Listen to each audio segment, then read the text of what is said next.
Hello, everybody. This is Bobby. Welcome to episode 108 of SoulsBorne Battle to the Death. We're going to pick two random SoulsBorne bosses, and then they will be hired to take prom photos. And whoever takes the best prom photos will be the winner. If you couldn't guess, Aiden's prom is tomorrow as I'm recording this, so I'm going to need a little help.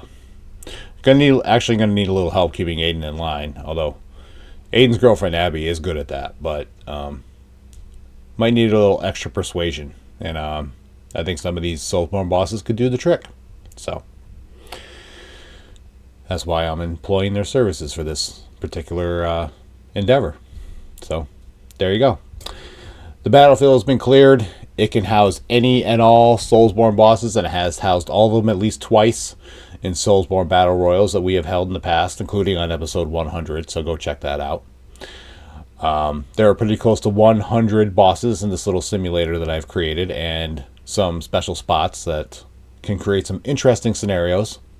So we're going to stop this wheel, and we are going to find out who the first participant is going to be on this episode 108 of SoulsBorne Battle to the Death.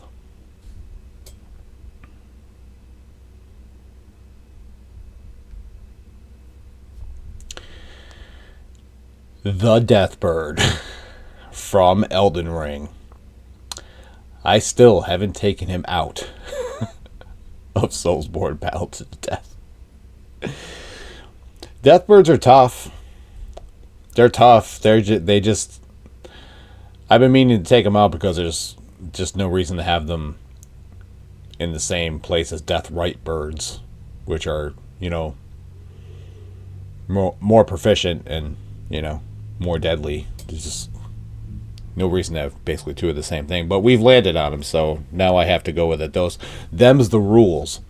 So, yeah, we have landed on the Deathbird. Tough competitor. Can do a lot of damage. And certainly not a boss to sneeze at. So,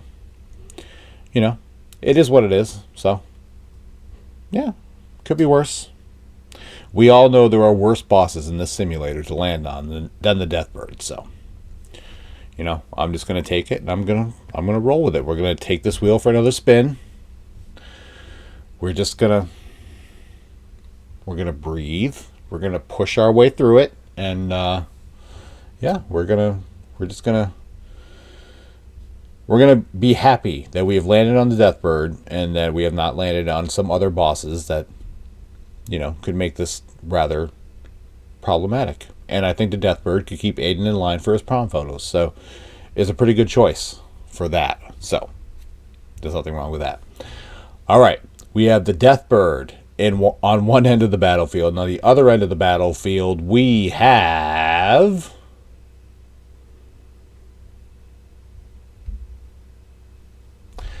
the Throne Watcher and the Throne Defender from Dark Souls 2.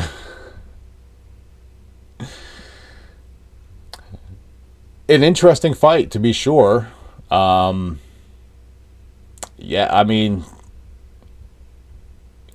People would probably pay money to see that fight. It's probably a semi-main event at best, but that it could be worse. It could be worse. I'm not gonna, And now I have, two other photographers and two other people to keep Aiden in line. So that there's nothing wrong with that either. So we're gonna take that. We're gonna run with it.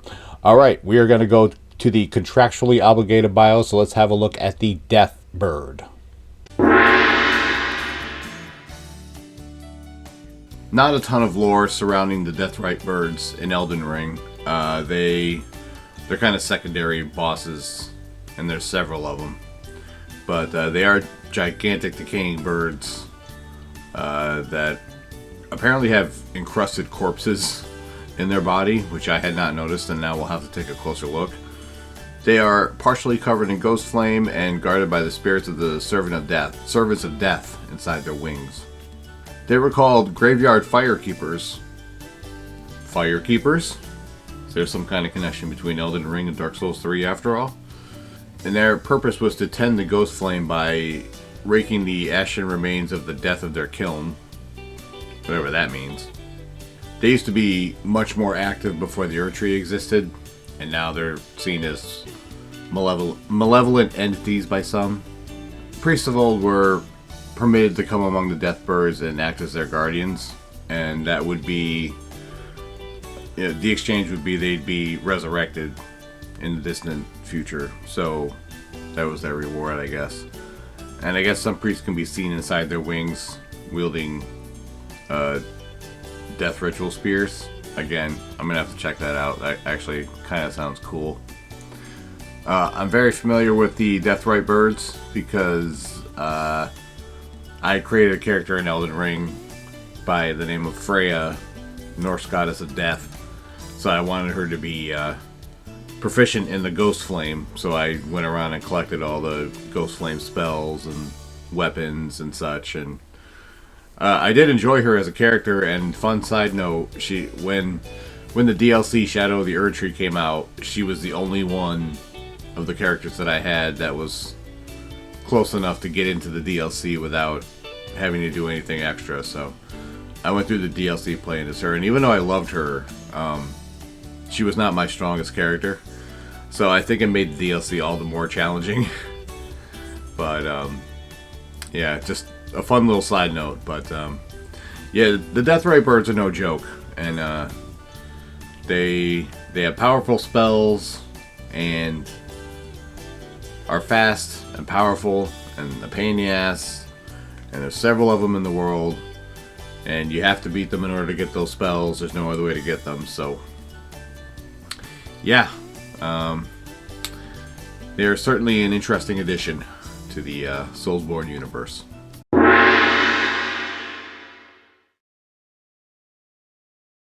Not much in the way of lore surrounding the Throne Watcher and Throne Defender as well, and not much really needed. Their whole purpose is to guard the Throne of Want in Dark Souls 2.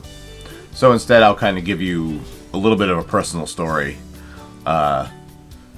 The Throne Watcher and Throne Defender are basically, they were nearly the reason I never got into Souls-like games, or Soulsborne games, because Dark Souls 2 was actually my first game.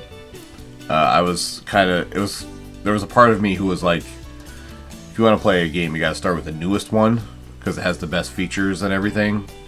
It's kind of the wrong way to look at it, I guess, in some respects, but that was how I looked at it. So I started at Dark Souls 2, and then 3, and then 1. So that's the order in which I have played the Dark Souls games. But Throne Watcher and Throne Defender made me stop playing for a very long time. So yeah, they're a formidable duo. I think they're Dark Souls 2's kind of answer to Ornstein and Smough. Although these two cannot hold a candle to Ornstein and Smough in terms of staying power and being remembered. Like, people still talk about Ornstein and Smough. They don't talk about these two goofs. But they are very similar. One is very fast and one is very slow, so the fight is very similar. But the difference between them is you have to kill them, these two, Watcher and Defender, you have to kill them almost at the same time, so that makes it a little bit different. But yeah, they're definitely a pain in the ass, and yeah, but I'm glad I came back to them, and I still remember when I beat them, and yeah, there was no looking back from that day on. I think I said that in the intro when I was doing the picking the competitors for Soulsborne Battle to Death. But yeah, after that there was no looking back. I was hooked on Souls games from that point forward. So yeah, that's pretty much all I got to say about the Throne Watcher and Throne Defender.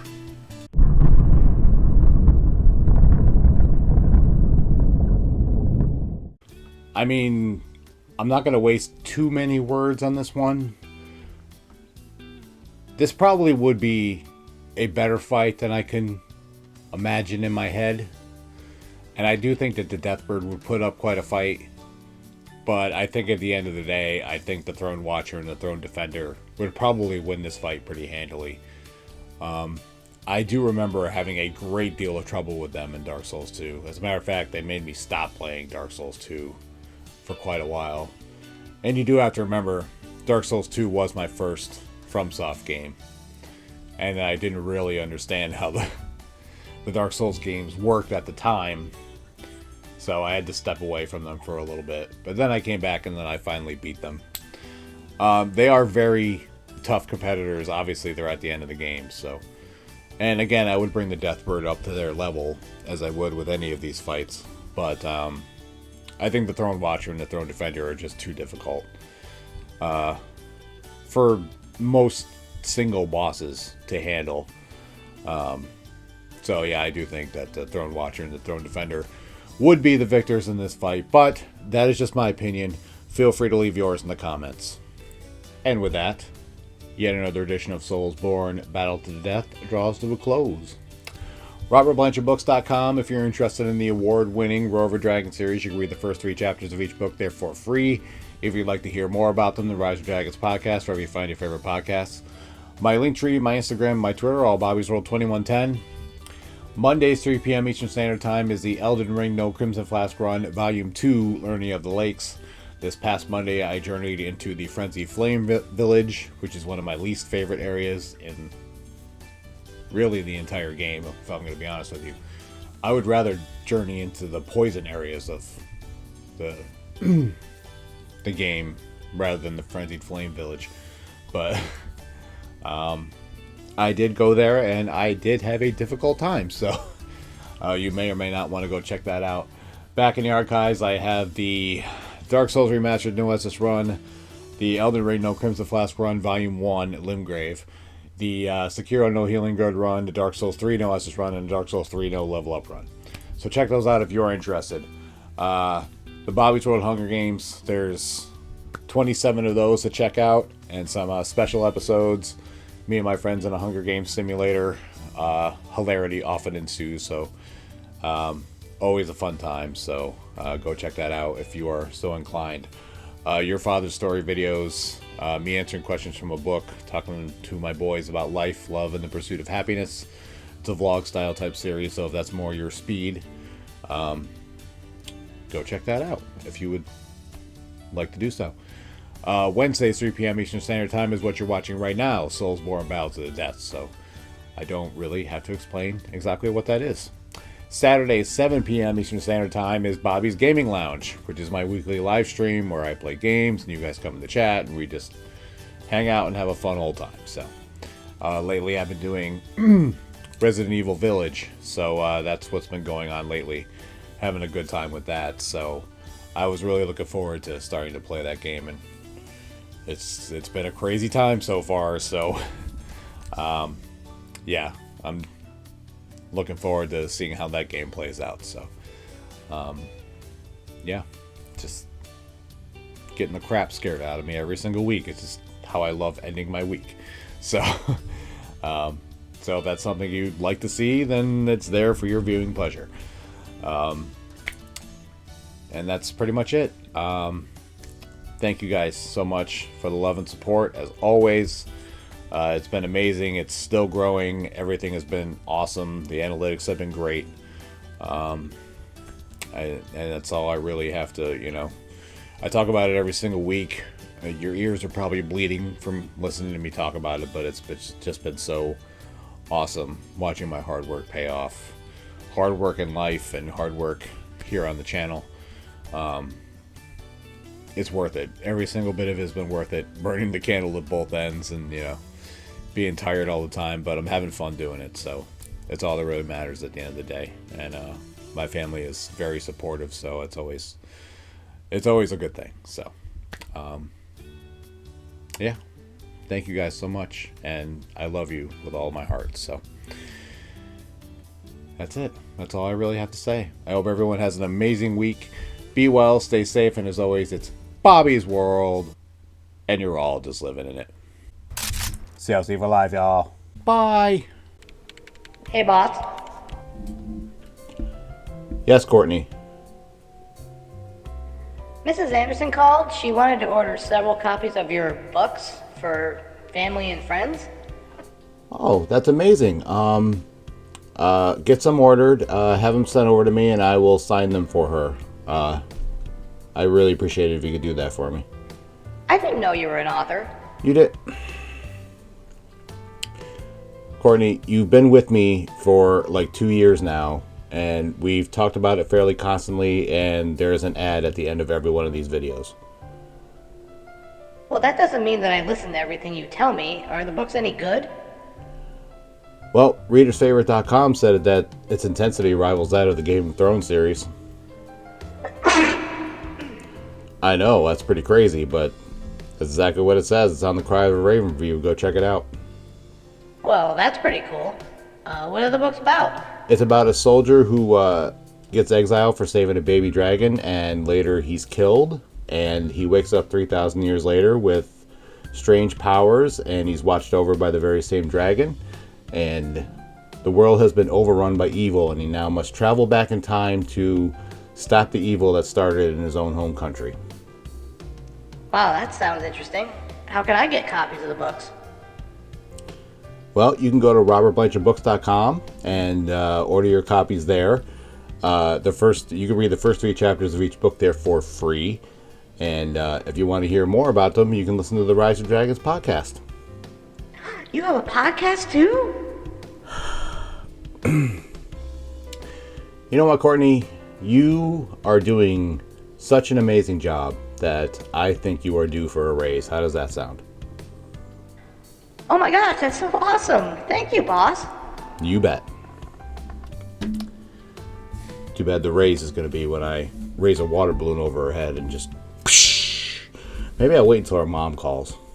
I think she'll find that pretty funny.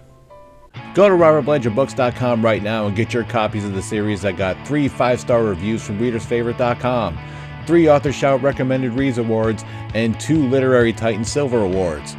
You can read the first 3 chapters of each book there for free, read more reviews, short stories, and much more. And if you want to hear more about them, you can listen to the Rise of Dragons podcast wherever you find your favorite podcasts.